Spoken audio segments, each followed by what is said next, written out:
I don't give a what Kamala Harris done did or ain't did. I'm voting for Kamala Harris. Straight up, because she black. And you should too. I don't care. Like, if it don't work out, it don't work out. But get what? We tried to stick together for one time.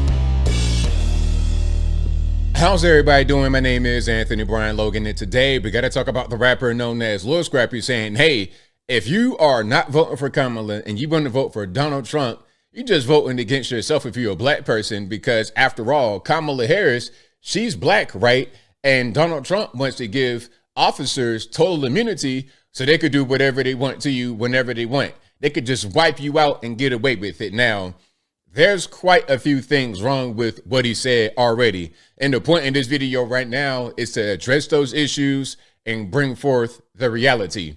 I'm here to educate. I'm not here to ridicule or anything like that. Now, before we get into the video, some of y'all are asking, hey, ABL, who's this guy, Lil Scrappy? If you don't know who he is, it's totally fine. If you do, you already know what I'm talking about. He's a rapper, been around since like early 2000s. He's been on reality TV. He's a popular figure in the community. Who he is doesn't really matter as much as what he's saying. Again, I'm here to educate because a lot of what he's saying, I've heard quite a bit in the community. Now, before I go any further, let's go ahead and get to the actual video. If you want to see this video in full for some reason without my commentary, the link, as always, will be in the box. If you're on IG, visit the link in the bio, go to the corresponding article on the website. But without further ado, let's go ahead and roll it. So they just the face. So everybody just voting on the face right now. Right. You know what I'm saying? Voting on the fact that if you are, this is how I feel. This is how a lot of black people feel.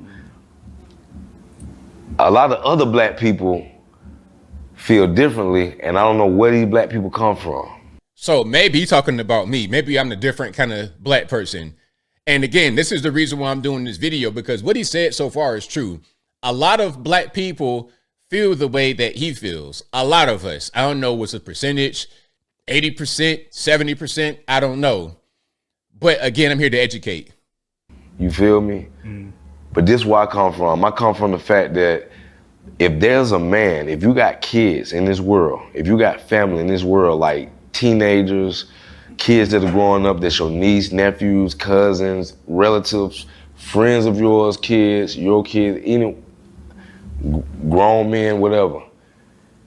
If you vote for Trump, you vote for your race to get annihilated. Like okay, now, and sorry for the pause, and I got to do that because fair use. And shout out to this particular podcast, Real Life Street Stars. Shout out to them. How are you saying that, my man, that if I'm a black person, I'm voting for Trump, then I'm voting for my own extermination? Let's hear him explain it.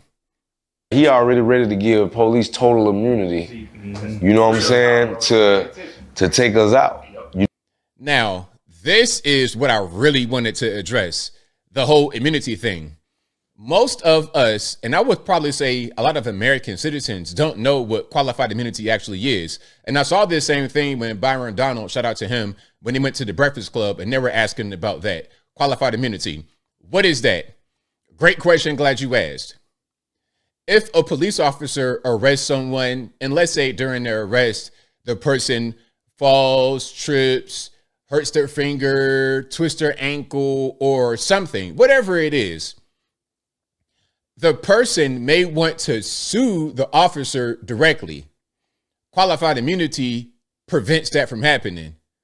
You can, however, as a victim of police brutality or whatever, you can sue the city, you can sue the department, and they may pay you out, but not the officer themselves. That's qualified immunity. However, the person is still on the hook for criminal allegations. So let's say it's not just a civil matter, a lawsuit. You went above and beyond, like, I don't know, the whole Walter Scott thing when he deleted that man. Qualified immunity will not help you at all because now you committed a crime. Now you didn't violated somebody's rights on the actual serious level rather than just a lawsuit. Oh, he spoke to me inappropriately. He said the wrong thing. Things that don't really ascend to the criminal level. and only be civil will be covered under qualified immunity, although you can still sue that person's department and or the city and be compensated if there's a judgment against the officer or the city for what the officer did. You see what I'm saying? But actual, like, you took somebody's life, or you still are on the hook for that. Did I explain that well enough? Hopefully I did.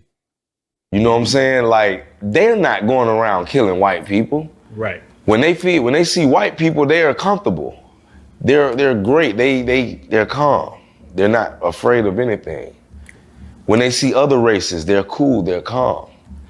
Now, tell me something, little Scrappy. When you go to a function and it's all black folks versus a function where it's all white folks, how do you feel? Just let me know and be honest. I'm not trying to say either way. I'm just asking you, because a lot of times when people say stuff like this, they are the exact person they speak of. You feel more comfortable around certain people. That's typically how it goes. But again, I don't know you, little Scrappy, so I'm just asking you to let me know how you feel and be honest. Soon as they see somebody that's black, for some odd reason, they're startled. We got a gun somewhere. We got to. Something got to be wrong. You know, they don't care about, oh, he going through mental health issues. That's what they say about the little white boys that shoot up the school. And notice there ain't no black kids shooting up no schools around this. Okay, there's more to the interview, but I'll leave it in the box. I just wanted to address the whole thing about school shooters. Now, he went on to say that black kids, we shoot this up, that up, that up, that up, that up, but not the school. A neighborhood, a club, a funeral. Yes, a funeral. I got a question for anybody out there, just black folks, white folks, international, whatever the case may be. Have you ever been to a funeral with armed security? I have. Have you ever been to a funeral where people were wearing gang colors? I have. Have you? Now, yes, what he's saying about the school typically is right, but let's not act like there's no problem with violence in the black community. Let's not do that. Let's not even really try to compare those things. But yeah, there's more to the interview in the box. I just wanted to address those few points. The school shooting, qualified immunity, what is that really? And the whole thing about being anti-black. First of all, Kamala is not black. Let's just be clear. Listen, at best, her father is black and white biracial. At best. Although, from what I read and from my research, allegedly, Mr. Donald Harris, her father, the professor, who, by the way, did not go to the DNC when she was picked to be the presidential nominee, although we still live in, but that's a different story, and I digress. This man, from what I was able to research and find out, identified as Irish and Indian, like from the Indian subcontinent, India, and Irish from Ireland, meaning a white person. So an Irish person and an Indian person had a baby. Now we have Donald Harris, allegedly. Her mother, full 100% Southern Indian, not white, not black, Southern Indian.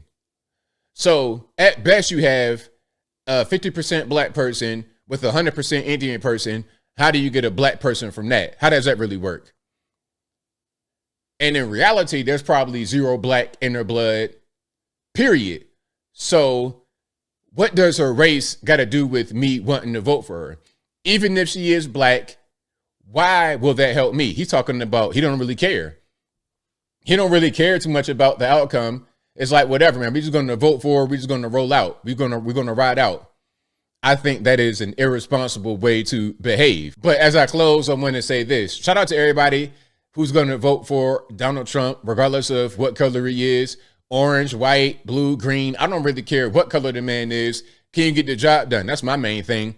Okay, look. If I need to get rescued from the Hurricane Helene, and a helicopter comes down, I'm not going to stay where I am and refuse to get rescued because the pilot is white or the pilot is black. I don't care what color the pilot is. Can you get me out of here? That'd be the same way I feel about what's happening in this country. Hey, we got serious issues. We got inflation. We got the illegal aliens. We got natural disasters. And all we get from the federales is $700 for a natural disaster, although the migrants are getting thousands upon thousands of dollars every single month on a debit card, 5, 6, 8, 9, 10 grand on a debit card of a balance. Okay, that's what they get, but what do we get? So if anyone can come in and fix that situation, I'm for it, regardless of what color they are. And I think I'll leave that right there for now. And what say you? What's your opinion about what Lil Scrappy said? And for the general opinion of the community about, hey, if you're not voting for Kamala, then you just don't like black people. You just hate yourself if you're a black person. Whatever your thoughts are, let me know in the comments below. You guys know where I'm at. Your color really doesn't matter. At the end of the day, you got to do what's best for you, what's best for the country. That's the main thing. Getting caught up on color is how you get bamboozled. I mean, didn't we do that in 2008 and 2012 with Barack Obama? And what did that get us? How did the black community, how did American citizens, period, benefit from Barack Obama? He wasn't nothing but an employee in the system, the same as Kamala would be, or Tim Walz, or any of these paper pushing people would be. They're not going to be leaders. They're going to be just doing as they're told as employees, not as leaders. And look, employees are great. Workers are great. But when it comes to being a leader, you got to be cut a little bit different. And Kamala isn't that. Trump, JD Vance, these guys are. But whatever your thoughts are, please let me know in the comments below. And that's all I got to say for this video. If you like what you heard, please comment, rate, share, and subscribe. Peace.